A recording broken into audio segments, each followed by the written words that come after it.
Hello,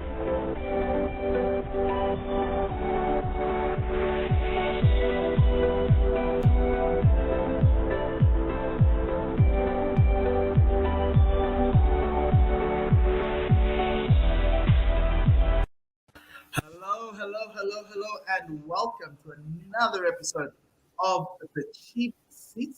My name is Nkomu Dwani, and I've got Tepo and Dean with me as we talk all things Premier League. Remember, please do subscribe to our channel along with the video. We're on there. We're also sponsored by Classic Shirts ZA. We've decided, because we love it so much, that we're going to make it week Classic Shirts ZA week shirt of the week for a second week. It's that Bafana stunner that we put up last week. I just don't know if it's coming on or anything else. It is. Now we've got another one. There it is. As we go through, guys, can you hear me clearly now? Yeah, much better. Much better. Okay. Sure. This is the Bafana 1992-96 kit. The Wi-Fi team tends to want to just sort itself out as we start all of these things. But that's the 1992-96 kit. Remember, you can do a Cheap Seats 50 code and order and be like Dean and myself and there are other guys who have ordered this Bafana kit. Let me start with Tepo. Chelsea are now, Roman Abramovich is looking to sell the club after the whole Ukraine and everything that's happening in Ukraine. Marina, I'm going to call her Marina. She's like a general manager, essentially, but the director of player personnel and football at Chelsea, also stepping down. How do you feel about this? And which owner do you think is suited for a club like Chelsea? First things first, the complications with Russia and Ukraine, what's going on there has really made things quite complicated. As a Chelsea supporter, you know where do you sort of sit. And yeah, you should know where you sit, Tepo. No, I mean, like, on the right side of the fence. No, I mean, obviously, like, in terms of war, you obviously sit there. But in terms of the football, these two were instrumental in what makes Chelsea today. Marina Granovskaya has been in the boardroom an absolutely fierce force, key in making some very key deals for Chelsea. Very involved with Drogba, Kai Havertz, and so much more. So it sucks. It really sucks that the people that really did a lot for Chelsea are Russian, and now the complications make things strange. But in terms of we're losing you. Oh, hello, can you hear me? Okay. Yeah. How's it? All good. Oh, awesome. But in terms of other owners, I saw Conor McGregor out here talking about how Dean, he wants to can do you it. hear Tepo? I seem to be losing him. Yeah, I can hear Tepo. I think your Wi-Fi is a bit messed. My Wi-Fi is messed up. Okay, probably the rain. That is so in strange. thingy. Okay, as long as you can hear me. Moving on to you, Dean. No, Okay, we've heard a lot of Tepo. I heard nothing. You didn't hear anything. Tepo's still going on about Chelsea for a long time. Man's got a monologue prepared. Tepo, I'm going to ask you to say that again. But largely, which owner do you want? I don't know. I don't really know who to choose from. There's so many prospects. I know I don't want someone from the US. It sucks. It feels weird to say it, but I just want Roman to stay. Like, as sucky as it is, I don't want to make another decision because things could get pretty hectic. US owners tend to also not do any favors for their club, but we'll see. Okay. I heard the owner of the Jets wanted to buy Chelsea, so I'm saying the Jets are going to win a Super Bowl and Chelsea's just going to suffer a little bit more. Dean, on your end, Spurs winning 5-0 against Everton. You lose to Middlesbrough. You beat Spurs. Was that like a bounce back win, or was this like the start of something very good? Because it seems like it's win, loss. And in the losses, Antonio Conte goes on a little bit of a monologue there. Yeah, Spurs are in a weird position. It's almost like we only tend to play against teams, or we only tend to play well against teams that think they're better than what they actually are. So teams that try and play on the front foot are the teams that we do well against because it just suits our counter-attacking football at the moment, which is the only way we really score goals. So you look at Leeds play on the front foot, and that's why we could put 4 past them. Everton, they try to play on the front foot, but their midfield's so bad, and that's why we can put 5 against them. But then you look at some of the other squads who know who they are, and they just accept it, like Burnley. Burnley are never going to try and open you up, and any team that just defends low is a bit compact. Spurs just don't have the quality to break it down. We don't have that Ericsson player like we used to have. We don't have that quality that can kind of pick out that final ball, someone that can make that pass when you need that pass to come off. And I think that's where we'll play well against certain teams, but then we will look shocking against other teams. And unfortunately, there's a bit of a yo-yo at the moment. So if you have a look at the games that we've got coming up in the next week, we've got United and we've got Brighton. And those are 2 fixtures which I'm looking like, look, we can actually push on from here because United think they're better than what they actually are. And they're going to try and go on the front foot. And that's exactly what Spurs need. They need a team that's poor defensively with Maguire in there. Hopefully, well, I don't wish this on anyone, but I would hope Varane is still out with COVID, Luke Shaw out with COVID. Anyone in that defensive line, Son and Kane are just going to keep playing those balls, and Kuleveski. And we're going to hopefully start then getting through those lines. And that's where we are the most potent from a Spurs perspective. But having said that, any coach that watches Spurs when they win versus Spurs when they lose, it's clear as day to see how we can't win a game. So teams could watch that. Teams could, I'm sure Potter would have watched it and said, look, Brighton, we just need to sit back. We just need to defend a little bit. They have no way to come through, and then we just hit them. So it's an interesting period. I think hopefully from what I see is Spurs could push on, and we could then get into that better top 4 race, or more poignant in that top 4 race with Arsenal, because it's looking like Arsenal are doing really well, which we'll talk about now. But if we don't push on from here with that Everton win, and if we can get 6 points from United and Brighton, I think that then puts us into a really good position for the rest of the season for pushing for top 4. If we don't, I think then we need to consolidate, accept where we're at, and then kind of just make the best of a bad season. Okay, so I think you kind of led in and you kind of gave us a lay of the land from a Spurs perspective, but let me talk about how the other teams in the race. There are 4 teams in this top 4 race. Sorry, Wolves fans, you're just slightly away from that. Even West Ham fans, like, but we're gonna talk about it. We have to, because there's stagnant right in the middle. So Arsenal currently are 4th, 48 points with 3 games in hand of Manchester United, who are 1 point behind them, having played 28 games. West Ham also played 28 games, are on 45 points. They're 3 points away from Arsenal. And Spurs, 3 points away from Arsenal, having played 1 game more, are in 7th. Dean, we spoke about Spurs, but I think for Spurs and Arsenal, this season largely rests on the game that they're going to play. That game, that North London derby that they're going to actually play.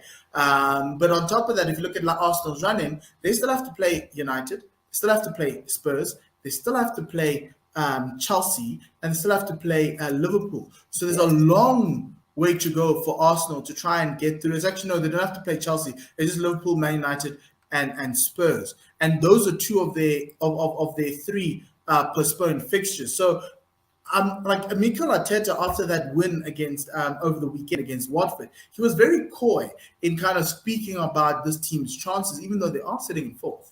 And if you told me at the beginning of the season that come March we'd be in 4th, I'd be like, you're laughing, because we've let go. Everyone would have laughed. We've had a lot of drama, but they've the last 5 games, 13 points out of 15. They are humming. They're moving forward. But looking at the other teams, is there another team outside of Spurs? And I'm going to ask Tempo this: is there a team outside of Spurs that can catch Arsenal, that can usurp them from that number 4 position? And you're on mute. Yeah, and you're on mute. This time I'm on mute. Sorry about that. But yeah, the obvious one would start with Manchester United. Just 1 point away. They have played a few more games, but in terms of just the power that they have in the league so far, their stature, the funds, you could feel that towards the end of the season, these guys could probably pull it together, and probably get some wins. It would also be a tough fixture run for them. They already got the hammering from Manchester City, but potentially something could happen there. Whereas West Ham, you feel that they don't really have like the quality up front. Yes, Antonio started off quite well at the beginning of the season, but he wasn't like bred to be a goal scorer all the way. He was moved around, and what Moyes achieved or has achieved with West Ham has been pretty good, taking them from the bottom. But in terms of top four, I'm not really too sure. Maybe top five, they're in contention. But then obviously Spurs, but Spurs have the biggest mountain to climb. Say what you want about games in hand, but when you're at seventh, you do have to leapfrog quite a few teams. And maybe they could ride the high, but they need a few things to go their way. But Dean, for me, Spurs is like, Dr. Jekyll, Mr. Hyde. 1 week good, 1 week bad. Yes, in the Premier League, you've got 2 wins in a row that of Leeds and Everton. You lost to Burnley. You did beat Manchester City. But next you've got United, you've got Brighton. I'm not expecting 6 points from there. I've also got West Ham, who are in and around, and that's a London derby. But your running seems a little bit easier compared to everybody else's. Is that why you're so confident that there could possibly be something for Spurs at the end of this? Yeah, so I think there's a lot of contributing factors which are pretty negative, actually. So, we don't have any European competition. So, boom, midweek games are gone. So, we've got bigger breaks between games, which is a big factor coming to the end of the season, especially with the games postponed previously. So, you have more time to catch up games, which Spurs do have games in hand, but that's one of the factors. Also, knocked out of the FA Cup. So, no longer any cup competitions that Spurs are in, which are both negatives. Having said that, though, it then makes your only focus for the rest of the season the Premier League. So, not that I'm expecting anything different from Spurs. As I said, we only really play well against teams that kind of try and play open up, and we can try and exploit them on the counter. But it does feel a little bit, and it felt like that when we played City, and then we go and lose to Burnley. It's almost like there's these false starts that we have where it feels like we can kick on and then we just don't. So it's one good result and then one bad result, and then you kind of like restart. Seeing that come through, I think Conte has now tried to, or I would like to think Conte has seen that, would like to address that. And the players are definitely looking like we've got our best 11 sorted out. We know now that Kuleveski is going to play alongside Kane and Son up front. We know that Bentancur needs to play in the middle with either Højbjerg and Skip when he comes in. And we know the back three with Dyer, Davies, and Romero. So that first 11, or that starting 11, is starting to now be set, and it's going to start being the same team over and over again, which A, puts a lot of confidence into the players, but B, also the guys now know what they need to do. They know what they need to do when they win, and they know what it feels like when they lose. So I am optimistic. Obviously, no football fan is going to be pessimistic about their team, where we are fairly close. And if you have a look at the table, West Ham, just touching on West Ham a bit, I think West Ham probably could have been a lot more in that top four shout if they've gone and strengthened properly in January. They had no incomings in January. They desperately needed someone up front to be an Antonio backup or replacement, because Antonio's on a bit of his last legs. Bowen does a good job, but he's still not that out-and-out striker.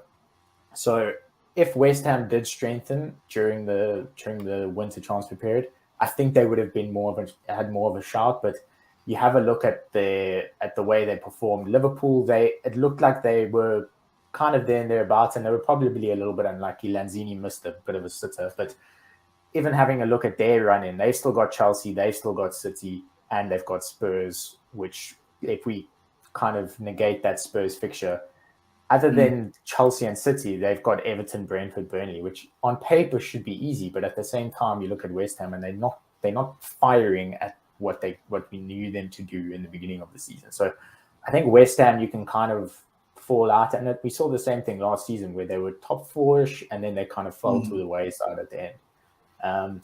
So the way I see it is it's going to be an Arsenal Spurs shootout to the top four, and I think a lot of it is going to come down to that North London derby. I think that game decides fourth spot. Whenever it's going to be played, because we actually don't know when it happens. Yes, so that's the interesting thing about it. But we're leaving out Manchester United here, Teppo, and one of the key and I'm surprised that we are. But if I look at their fixtures, they have a very nice run of fixtures. They play Liverpool, that still needs to be played, but they have Arsenal. They've also got Chelsea left, and you can say they've got Leicester, but Leicester haven't been playing that well. So they have the least amount of fixtures amongst the rivals, the top 5, top 4 rivals that you would consider. But we're not considering them. It feels like this Ralph era is just it's not moving. And obviously you've got the Ronaldo news and everything else. But are you as down on United as myself and Dean, or do you think that they can still make a final push and a final play if Ralph gets it right? No, I definitely think that they're still in this race because they are literally 1 point off the pace. If they just get 2 points, one win, and then they're in the top 4. Let's not forget that just because you haven't played games doesn't mean you're getting 6 points. You could get like 2 draws, and then, it's a different story. You need to score the points before you're out of the conversation. And that's what I'm saying. They've done the work at the beginning of the season that gives them a little bit of a cushion and a little bit of the destinies out of their own hands. But that gives them more time to sort of like focus and hone in on things. But they just need to string a few wins together. They have a relatively straightforward job here to do, and they could potentially do it. Jadon Sancho has been looking like the new spearhead here. Not exactly a prolific scorer, but I mean, 2 goals in a game. It could win you the game. So, yeah, we'll have to wait and see. I think the biggest problem with United is that there's a lot of noise around the club that's not football related. There's reports this week that Rashford is now considering his future. There's reports of them contacting Ten Hag already to replace Rolf. They got absolutely battered by City. There was no... Sancho scored a great goal, so give credit where it's due, but he's about the only shining light in that squad at the moment. So you've got the Rashford talks. They don't know who their coach is going to be next season. You've got Pogba that doesn't know if he wants to stay or whether he wants to go. You've got Maguire who's being called an £80 million fraud week in and week out. So there's a lot of noise around the club, and there's been a lot of Ronaldo. Just the list goes on about how much Alba got sacked for less. Yeah.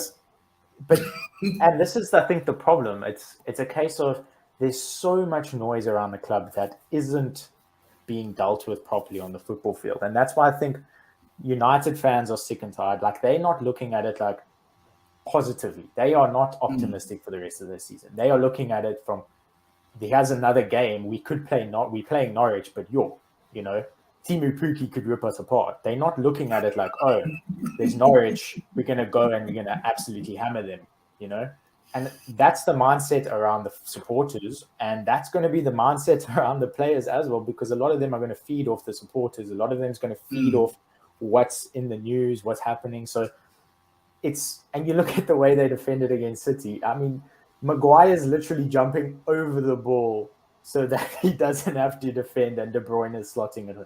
So there's a lot of negativity around the club, and I think that's why, as Seth was saying, 100%, they could probably go on a run because their fixtures are not terrible.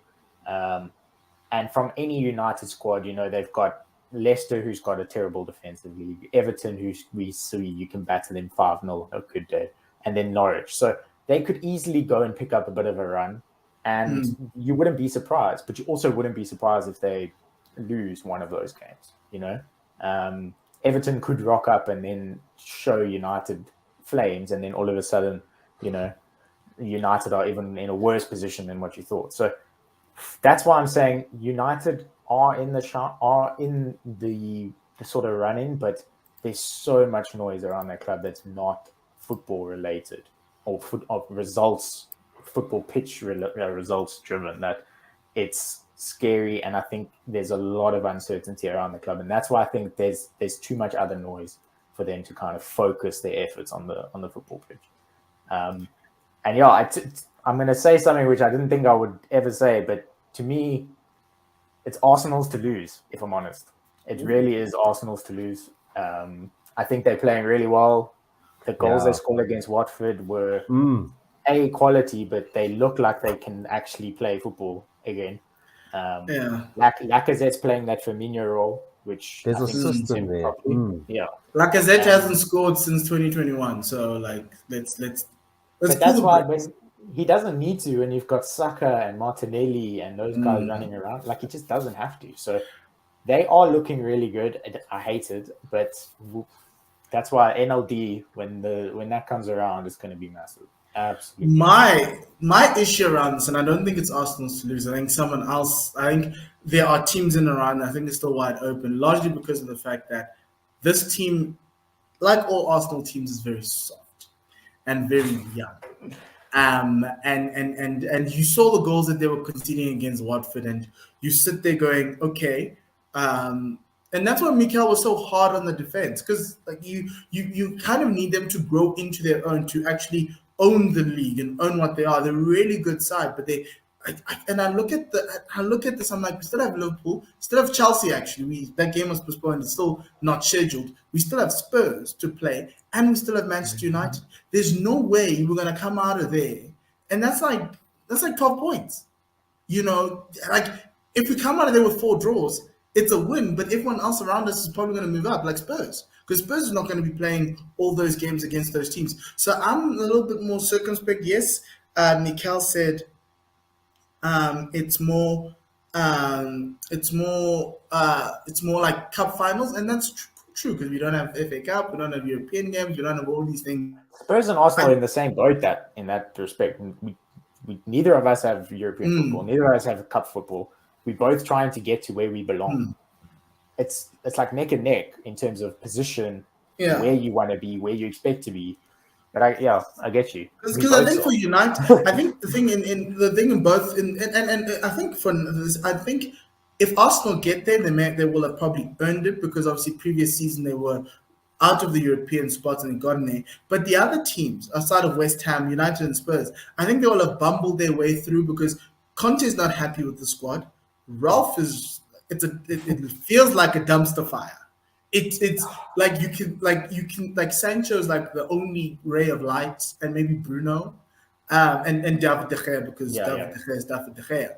But like Oaks, he arrived against City, and he was so open. Like it was a great goal, but they were so open. And then Ronaldo doesn't want to play. Cavani doesn't want to play. Guys are in Portugal, and the only thing I will say is, if I look at all 3 teams, the manager who's better right now, the better manager right now is Mikel Arteta. So if soccer was a manager league, I'd go with him. But it's not NFL. It's a players league, and United still have a better squad than Arsenal. Spurs' squad is more equal to Arsenal, largely because Arsenal's a lot younger. I think there's some people at Spurs that could move on, but you've got Kane and Son, and they can turn it on at any time, like they did against Everton. United still have a very good squad. West Ham are the team that's punching above their weight, and we expect them to go down, or not like relegation, but go below. So for me, I still sit there going, Europa League, I'd be okay with that. I'd be disappointed not to get Champions League, but realistically, based on this COVID thing, and you were laughing at us in January about not wanting to play games with COVID, here's the reason for COVID. Because I think had we played those games, we would have actually had a much better picture. Because as Tepo says, and Pito Masamani says, games in hand are games in hand. They don't mean anything until you play them. And Arsenal against United, still always an issue. Arsenal against Spurs, still always be an issue. Arsenal against Chelsea, even though Chelsea are trying to also find their form. Look, had Chelsea been like 2 points less or drawn a game, we could have been having them in this conversation. But even then, like these are all big derbies for Arsenal. It's not like it's a. And then you've got Arsenal Liverpool next week Wednesday, and you're sitting there going, "There's no way we're getting past Mo Salah." So we've seen this before in the FA Cup even. So like it's one of those situations where I'm confident, but I'm like, actually, we might just be a little bit high because everyone's making mistakes, and we're yet to make our own against this team that's running away with the league with City. So look, I think for me, I'm there. I still do think. Actually, think it's. Actually, no. Actually, wait. Hold on. Spurs should be in. With the squad they have, they should be in fourth and they should win it because the fixtures they have, I think you have the easiest fixtures of everybody else that's remaining, apart from Manchester United. I'd pick Manchester United, but I just don't know what United I'm going to get. And that North London derby kind of gives you a chance because we both have to play Liverpool. So does United. So that's already out. So effectively, if all three of us lose, then it's the game between us and you and us and United. And you only have that where we still have to play United, and then we still have to go on and play Chelsea as well. So I think it might be a much tougher for Arsenal to get through. I do think Spurs has a bit of an inside track, even though they're at 7th. But I still do think if somehow United can get this going, because they play one good half, one bad half every game. So I just don't know. Then that's like 4 good games remaining or 5 good games remaining because we've got about 10, 11 around there. So hopefully they can pull it off. But I do think Spurs, if Spurs don't get there, I think it's a disappointment, even though they've had managers and everything else. But if Arsenal don't get there, I don't think Arsenal fans are as disappointed. Just from the fact that you had the chance and you were there. And, in football, if you I'd rather be given. I'm happy that we're given the chance to fight for fourth rather than just we're sitting in 7th and we're hopeless. We just have to go through games and we're behind. So I think for me, that's why I'm sitting with Arsenal. But I do think for you, Spurs has the inside track, even though they're in 7th, because of where it is. You still have like a couple of games in hand to United as well. So if you win that, okay, it's Arsenal. But, you could leapfrog them and go forward. I think this weekend will be a big factor, and I think it will define the race for fourth a lot more because Arsenal have played the 2 fixtures against Leicester and Liverpool. Spurs play Brighton and United just play the 1 game against us, and West Ham play the 1 game against Villa. So all of a sudden, then you kind of get into a more level playing field in terms of games played, where it's not like 3 games in hand; it's more like just 1. So I think after this weekend, we'll have a lot more kind of clarity about what will happen. But at the same time, I think, and it's an interesting point you touched on there, just saying like where the teams would have expected to finish at the beginning of the season. And if you look at Arsenal and you told exactly that, if I told you, cool and boy, in March, you would be finishing 4th, you would have grabbed it with both hands. You probably would have like thrown. I'm ecstatic right now, even though I seem a little bit somber. You're proud now. But if you look at a United fans at the beginning of the season were going to challenge for the title. Now they are struggling for 4th. So if you look at the then disappointment that they've got around their squad, it's way worse in comparison to the kind of surprise that you have of finishing 4th. And I think Spurs are kind of in that middle ground where we knew it wasn't going to be a great season, but after Conte came in, we were expecting a lot more. And not to get 4th will be a disappointment. West Ham, I think, are just happy to kind of be in the top half of the table. They did it well last season. I don't think they were really expecting too much this season, but give credit where it's due. They have played really well this season again. So just based on where fans' expectations was, I think it's a very interesting kind of factor to show where teams will be happy to finish. And if they don't finish there, kind of what that means in the summer transfer window, because everyone knows if you don't finish Champions League, the types of players you get won't be as high quality. The money you get won't be as high if you're not finishing Champions League. So it's a big factor. The other interesting thing is that David Moyes has found a place where he's landing, and he's turned West Ham into the Everton of the 2000s, whereas Everton's now that West Ham was in the 2000s, and they're looking like they might be relegated. Tempo, what do you think of Super Frank's time at West Ham? Do you think they'll fire him before the end of the season? Oh my gosh. Cyrus said it on the group. He said the game against Tottenham basically ends the Gerard Lampard debate now. Because oh my, this guy's getting peppered. Yo, D, last week you said this guy's team looks flat, and I was like, nah, what's what you mean? Check them yesterday, guys. They have literally no answers. Calvert-Lewin is doing nothing. Like I as didn't soon as even it gets realize the Calvert-Lewin box, was on the pitch. Like, my that's how God, bad. yeah. I don't know what his plan is. Maybe Arsenal can get him at a discount. That's honestly, I'm looking at these players. I'm like, yo, if Spurs can get Calvert-Lewin, if Kane goes and get Calvert-Lewin, it's not a bad replacement for Kane. I want You're to looking at Everton. Charles would be a great number 9. But that's the way we're looking at Everton. We're looking at Everton as, what can we pick up for cheap? Hearts. Yeah. Relegation clauses are going to come in here. But yeah, so thank you very much, guys, for the conversation. And yeah, remember, that's the end of our show. Remember, that is Cheap Seats. Please do follow us on the various One World Sports Radio platforms and our Twitter accounts as well. You can DM us and let us know what you think of our takes as we go through. But we've got an FPL show that we're going to have later this week, so please do watch out for that. There's a lot of transfers that are happening from Tempo, and I missed my double game week Chelsea thing, so that's going to be quite interesting as we go through. But for myself and the team, goodbye and lesale kakahiso.